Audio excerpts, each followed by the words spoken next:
but I think I got it in the hotel room that Lawler and his wife were staying in, and Andy was hanging out with us in the same hotel room. Andy was in the same hotel.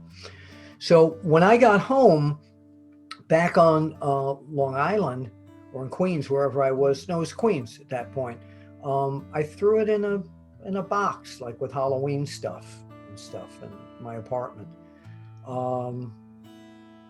And that was it. So the reason, I'm going to tell you why this didn't mean much to me then.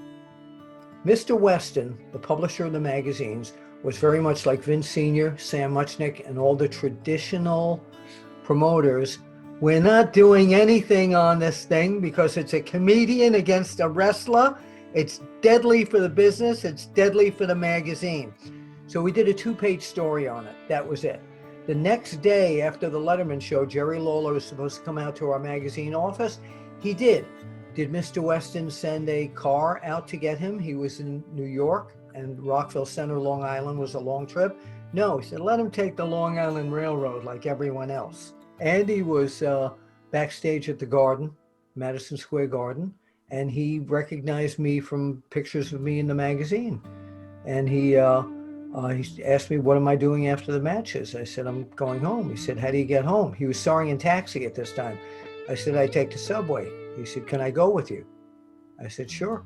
So Andy Kaufman sitting on a subway train with me with tons of fans just looking like, hey, that's Andy Kaufman. It's amazing. And yeah, that's where I first met him, was at the Garden. That's amazing. And came to my apartment in Queens, and the rest, as I mentioned, is in the book. Wow. Besides the whole Lawler thing, the buzz in the industry back then, I don't think you were active yet, Ken. Was there a lot of chatter, Bill, across all the territories about Andy Kaufman, Jerry Lawler? Not a lot, because the territories didn't really know a lot about it. There was no internet right back then. Once it was in the magazine, once it made the newspapers after the Letterman show, they knew about it, and they knew about it from small pieces we had in the magazines. Like I said, Mr. Weston didn't want any part of that thing. Find us on Facebook and Instagram at VOC Nation Wrestling Network, and follow us on Twitter at VOC Nation.